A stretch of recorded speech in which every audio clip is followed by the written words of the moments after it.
네, 안녕하세요. 잡설TV 교육설전입니다. 오늘도 두 분 오셨는데요. 오늘은 왼쪽부터. 네. 네, 네, 안녕하십니까. 지식팩토리 대표이사 윤한울입니다. 네, 또. 네, 야타코 김지한입니다. 네, 안녕하세요. 전 이경아입니다. 이제 아마 지금 한참 중간고사들 보고 결과에 낙담하고 나는 정시파, 나는 수시파가 거의 없겠죠? 지금 그렇게들 하고 있을 텐데요. 이렇게 중간고사를 보고 나면 이제 그때부터 걱정이 되는 게 학교 생활기록부를 어떻게 채워야 될까? 이제 그게 제일 걱정이 되는 것 같아요. 그래서 이제 날씨가 조금씩 따뜻해지면은 이제 한숨 쉬는 분들이 많아져요. 네, 그래서 이제 중간고사 때 맨 처음에 고1 때 들어갈 때는 다들 의대 이제 그쵸. 그 큰 꿈을 품고 이렇게 가시잖아요. 근데 이제 중간고사 결과가 그렇게 생각만큼 잘 나오지 않으니까 그때부터 이제 한숨을 쉬시면서 이제 여기저기 알아보시는 분들이 많으시죠. 네, 그러면 이제 교과는 안 되겠구나. 그럼 종합을 해야 될까? 네, 종합도 안 된다고? 그러면 이제 정시로 한번 가볼까? 네, 정시로 하면 논술도 해야 되나? 네, 이런 생각을 많이 하십니다. 논술까지만 해도 그래도 괜찮은 거 아니에요? 그쵸. 나는 수능, 정시파. 정시파, 1학년 중간고사부터 정시파 이렇게 되는 학생들이 많잖아요. 그런데 이제 작년부터 좀 시작됐던 것 같은데요. 이제 2024학년도부터 입시가 많이 바뀌다 보니까 학교 생활 기록부가 대입에 반영되지 않는 항목들이 굉장히 많이 늘어나게 돼요. 이제 그 중에 가장 그러니까 좀 대표적인 게 독서 활동인데요. 그렇다 보니까 학생들도 그렇고 학부모님들 그렇고 잘 됐다. 우리 책 읽기 진짜 싫어하는데 이제 독서 안 해도 되는구나 라고 생각하는 분들이 좀 많으신 것 같아요. 그래서 이 부분에 대해서 오늘은 좀 얘기를 나눠봤으면 좋겠어요. 얼마 전에 그 입학 취소가 되신 어떤 분께서는 상당히 좀 안타까워하실 것 같아요. 왜? 봉사활동이 안 들어가거든요. 이제 명확하게 안 들어가기 때문에. 이런 발언을 위한 제가 얘기할 수 없는 대신해 주셨네요. 이런 발언은 굉장히 위험한 발언인 것 같은데 네. 어쨌든 그래서 이제 저희 첫 번째 좀 해보고 싶은 얘기는요.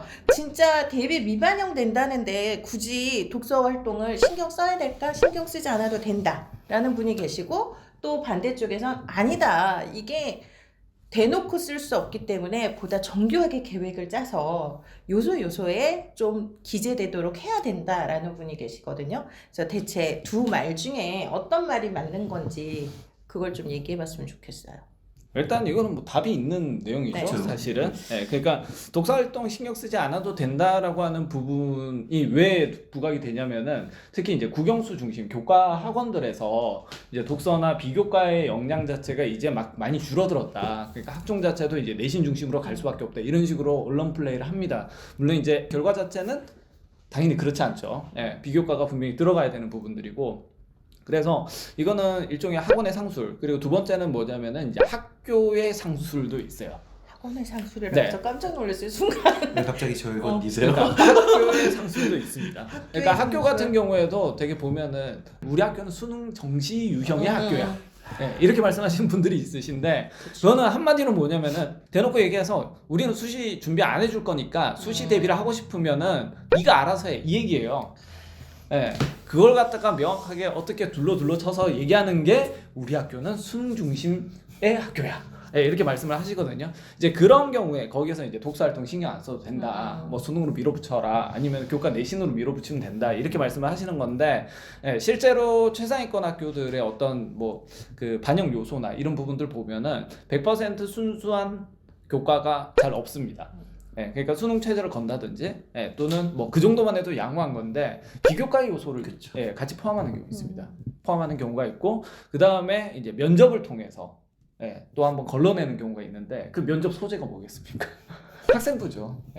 그러다 보니까 이 학생부에 관한 내용들이 분명히 비교과가 들어간다는 얘기고, 그리고 이제 독서활동 같은 경우에는 물론 이제 대입에 반영이 되지 않는다라고 나오지만 실제로 이제 면접에서 질문으로 등장할 가능성이 매우 높다라고 봅니다.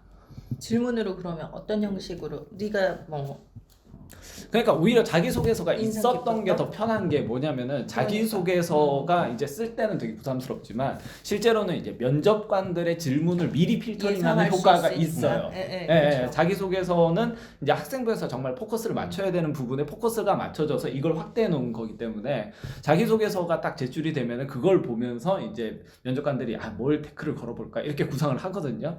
예, 근데 이제 자기소개서가 싹 사라지니까 예, 어떻게 보면은 어떤 부분이 포커스가 맞춰질지 오히려 더 모르는 상황이 된다는 거죠. 그래서 어떻게 보면 자기소개서를 제출을 안 할 뿐이지 예, 실제로는 써야 된다. 이런 부분들이 좀 들어가는 부분들이 있고 그 다음에 독서활동 같은 경우에도 실제로는 대입에 반영되지 않지만 본인이 읽었던 책들 한번 걸러낼 필요가 있고 그 다음에 두 번째는 뭐냐면은 세트간에 그게 다 들어가요. 네, 그러니까 교과 단원을 공부를 하고 그 다음에 그것을 심화학습을 할 때 대체적으로 학생들이 많이 타는 테크트리가 이제 동영상 강의. 예, 어지간하면은 그냥 K무크를 무난하게 쓰는 편이고 좀 더 나가는 학생들 난 좀 영어가 자신이 있어 이러면 edX나 아니면은 뭐 다른 칸 아카데미 같은 그런 해외에 있는 동영상 강의 사이트를 많이 활용을 합니다. 그렇게 해서 이제 심화 발전시키고 이제 논문도 찾아보고 또 이제 거기에서 괜찮은 애들은 또 영어 논문을 찾아보겠죠. 그래서 글로벌하게 내가 학습을 할 수 있습니다. 이렇게 제시를 해요. 그리고 독서 같은 경우에도 좀 더 심화 발전을 할 때 자신 있는 애들은 원서를 사서 볼 수 있죠. 그러니까 본래 원전 자체가 영어에 그 원전이 있으면은 그걸 가지고 나는 원서를 읽어봤어요. 이렇게 잘해요. 어필을 할 수도 있는 거죠. 그래서 독서 같은 경우에는 충분히 반영될 요소도 많고 분명히 이게 대입에 반영 안 된다라고 하지만 그거는 이제 그 주최 측의 농간일 뿐이고 이건 등장할 수밖에 없다. 그럼 세특에 이런 부분이 다 기재될 수 있는 거예요? 지금 윤 대표님이 지금, 말씀하신 것처럼 K무크나 뭐 이런 내용을 도서명이나 저자명은 올해 3학년까지만 반영이 되는 거고 교육부에서는 아예 독서사항을 아예 제공하지 않는 게 방침이죠. 그런데 다만 조건이 있는 게 교과 학교 활동과 관련된 활동은 저서명을 적을 수 있도록 돼 있어요. 그렇게 돼서 그 부분을 잘만 이용한다라고 하면 좀 제대로 된 독서 계획들이 세워지지 않을까라는 거죠. 아니 근데 뭐 보면은 도서명을 적지 말라 해도 다 적을 수 있는 방법이 있어요. 그쵸.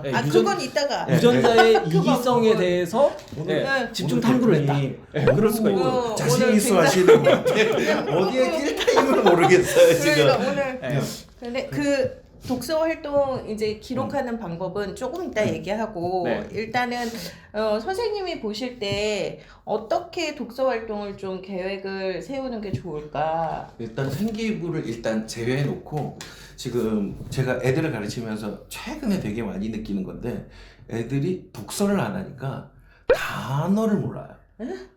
그래서 특히 그 우리 나이 때나 아니면 조금 더 어린 애들이 알만한 한자가 포함된 단어들을 책에서는 많이 볼 수 있는데 책에서 모르니까 진짜 그 단어 뜻을 모르니까 그 교과목이 안 되더라고요. 예를 들면 예전 같은 경우면 윤리 교과목이라고 한다면 한자어가 되게 많잖아요. 그런데 애들이 그 한자어만 알고 있으면 자연스럽게 이해할 수 있었는데 요즘은 애들이 그걸 통으로 암기해버린대요.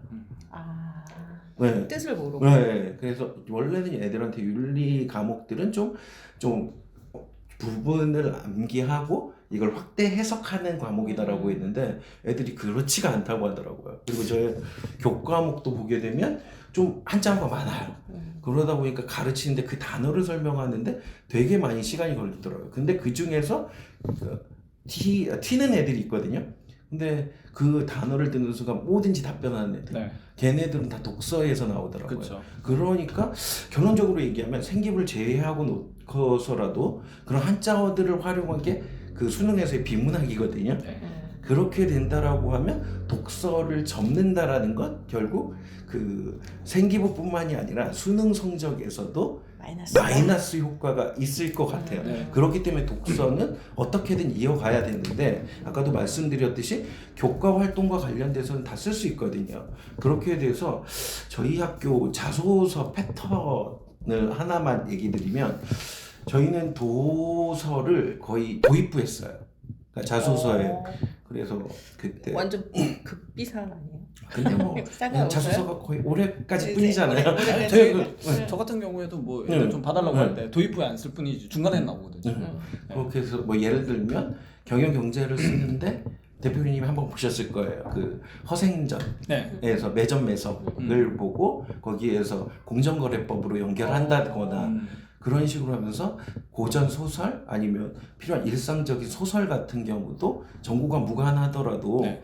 다 전공마다 연결할 수 있는 커리들이 있거든요. 네. 그런 것들만 잘 이용할 수 있다라고 하면 생기부에서도 그 학교에서 활동해서 뭐 교과 발표도 있을 거고 아니면 그 자율탐구 활동이라고 하는 게 최근에 많이 좋아졌거든요. 그러니까 그런 것들을 통해서 책과 연결할 수 있다라고 하면 충분히 가능하지 않을까라는 생각에서 좀 그런 것들을 넣기 위해서는 정교한 계획들이 있어야 된다라는 쪽으로 생각하고 있어요. 네, 저도 좀 동의를 하는 부분들이 이제 독서가 이제 대입에 반영이 안 되기 때문에 독서 안 해도 되지 않냐라고 말씀하시는 분들은 이제 독서를 스펙만으로 생각하시는 분들이에요. 예, 근데 지금 저도 이제 계열에 맞는 이제 독서를 추천할 만한 독서를 빼왔는데 그 중에 하나가 이제 그 문제를 해결할 수 있는 책이 하나 있습니다. 그걸 좀 추천 도서로 제가 가져왔고요.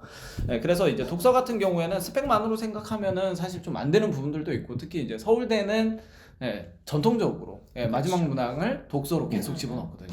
그래서 저희 때 원서 넣을 때는 한 5권이었다가 그게 또 3권으로 줄었다가 이제 2권. 이제 2권으로 이제 줄어든 그런 상황인데 어쨌든 서울대에서 독서를 중요하게 생각하는 거는 지금 현재 세대가 되게 미디어에 좀 친숙한 세대 그러다 보니까 독해나 이런 부분도 물론이고 좀 참을성이 없어요. 왜냐면 영상은 맞아. 즉각적이거든요. 네, 네. 그러니까 본인이 원하는 영상 검색해가지고 바로 유튜브에 바로 나와요. 그러니까 참을 필요가 없는 거죠. 근데 텍스트는 이게 한글로 돼 있는데 한글을 읽어도 뭔지 모르는 경우 있어요. 그러면 또 이제 깊이 한번 곱씹어보고 다시 씹어보고 책 찾아보고 이래야지 이제 이해가 되는 부분들이거든요. 그러니까 그 어떤 텍스트를 이해한다는 힘의 원천이 이제 독서인데 이제 교수님들이 그걸 매우 잘 알고 계신 거죠.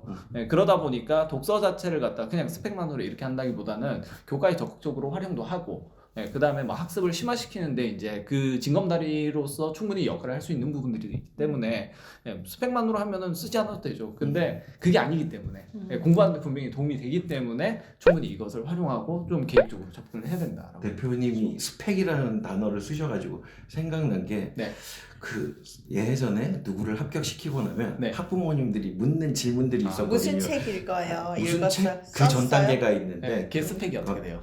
스펙이 아니라 독서는 몇 권을 집어넣었어요. 아, 그렇죠. 그거 저도 질문 받았어요. 그리고 수상은 몇 건 그렇죠. 있어요. 그리고 생기부는 몇 장이에요. 라고 얘기를 하더라고요. 그러니까 독서라고 하는 건 좀 정량적으로 접근할 수 없는 정성적인 요소인데 너무 정량적으로 생각하시는 분들이 지금 독서 신경 쓰지 말아야 않아도 된다라는 쪽으로 많이 가시는 것 같아요. 근데 이제 주의해야 될 게 이제 아까 말씀하셨다시피 권수가 중요한 게 아니거든요. 근데 정말 안타까운 케이스가 독서 목록의 양은 정말 많아요. 근데 이게 다 자기 개발서야. 이러면 이제 골 때리는 거예요. 그러니까 아프니까 청춘이다 뭐 이런 거. 읽기 좋죠. 그러니까 하면은 내가 그 사람이 된 거 같거든요. 그리고 왜 그 공부 못하던 사람이 갑자기 공부를 해가지고 막 자수성가한 그런 스토리들 있죠. 이런 거 보고 있으면 자기도 그렇게 될 것 같거든요. 너무 좋아. 너무 행복해지는 거예요. 맞아. 왜? 지금 내 상태가 안 좋거든. 이 사람도 안 좋단 말이야. 그러니까 나도 언젠가는 잘 될 거야. 이런 마음의 위안을 얻는 거는 맞는데 문제는 뭐냐면은 이게 현실 문제를 절대 해결해 주지 않는다는 거죠. 그러니까 책을 갖다가 너무 그런 식으로 읽게 되면은 상당히 이제 뭔가 많이 읽긴 했는데 남는 건 없고 대입에도 도움이 안 되는 이런 무시무시한 상황이 발생할 수 있어요. 면접 준비할 때 제일 많이 듣는 얘기가 애들이 막 독서를 좀 마구잡이로 집어넣는 케이스들이 있잖아요. 그래서 면접 준비할 때 제일 많이 듣는 게 선생님 여기 있는 책 다 다시 읽어봐야 돼요. 아, 그렇죠. 라는 질문을 되게 많이 하거든요. 그러니까 애들이 이제 목록만 집어넣고 나중에 읽어야지 이래놓고 나서 이제 그때가 닥친 거죠. 그러니까 서류 합격할 때까지 그걸 묵히고 있어요. 네, 맞아요. 서류 합격하고 나면 일주일 만에 다 읽어야 돼요. 예전에 저희 애도 이렇게 책 이만큼 쌓아놓고 여름방학 때 정시 준비는 안 했으니까 그거 책 다시 다 뒤집어서 읽었던 기억이 있긴 해요. 발췌독으로 가긴 하거든요. 그래서 막 너무 괴로워했거든요 그때. 아니 1학년 때 보고서 쓴 것도 기억이 안 나는데 1학년 때 책 읽은 거는 당연히 기억이 안 나겠죠. 결국 1번은 독서 활동은 이제 신경 쓰지 않아도 된다. 어린 택도 없는 소리다. 네. 신경을 써야 되고 오히려 예전보다 이제 대놓고 독서를 쓸 수 없기 때문에 내가 어떤 교과에서 아니면 어떤 활동에서 그 책에 대한 이야기를 쓸 것인가. 그리고 아까 말씀하신 것처럼 독서라는 것 자체를 스펙으로 생각하지 말아라. 그리고 이 독서라는 걸 통해서 얻을 수 있는 거, 그 다음에 내가 어떤 부분을 좀 나의 강점으로 드러낼 수 있을지 좀 더 고민을 하고 해야 되는 활동, 독서를 해야 되는 그런 상황에 오히려 더 복잡한 상황에 직면하게 그렇죠. 된 거네요. 네. 그러니까 저 같은 경우에는 이게 이제 결국 독서 목록이라고 해서 따로 있는 걸 이제는 매우 이제 그쵸, 기술을 그렇구나. 써서 기술이 들어가야 돼요. 전문가의 기술과 뭐 이게 들어가야 돼요. 네, 그러니까 뭐냐면은 지금 세특이 가장 전문가의 중요하잖아요. 또 홍보성 발언을 하시려는 것 같은데. 전문가의 기술. 알아서 판단을 하시겠죠.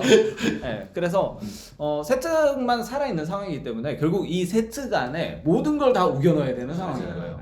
네, 그러니까 전문가의 기술이 왜 필요하냐? 이걸 500자 안에 다 써야 돼. 이게 정말 어려운 거거든요. 그러면 네. 그 전문가의 기술은 두 네. 번째에서 네. 들어보는 걸로 하겠습니다. 네, 알겠습니다. 일단 첫 번째 내용은 독서 활동은 여러분 신경 쓰시지 않으면 안 된답니다. 그러니까 꼭 신경 쓰셔야 된다고 합니다. 그러면 1번은 거기서 마치도록 할게요. 네.